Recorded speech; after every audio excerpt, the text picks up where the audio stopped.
আসসালামু আলাইকুম এভরিওয়ান, কি অবস্থা সবার? আমি আলহামদুলিল্লাহ ভালো। আজকে আমি আপনাদের সাথে শেয়ার করছি কিভাবে আমি বাসায় কদবেল মাখিয়ে খাই।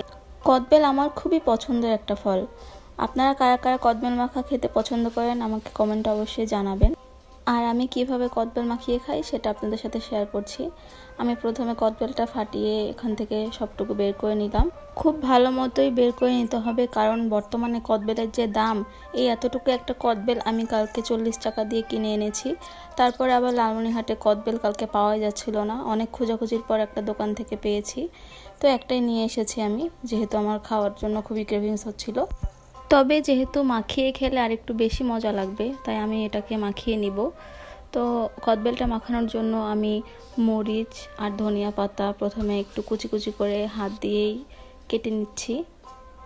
কেটে নেওয়ার পরে এগুলো সুন্দর করে আমি লবণের সাথে মাখিয়ে নিব।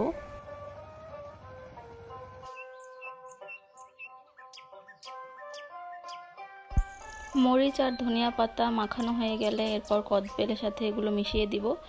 মেশানোর পর যতক্ষণ পর্যন্ত না এটা নরম হয়ে আসছে ততক্ষণ মাখাতে থাকবো।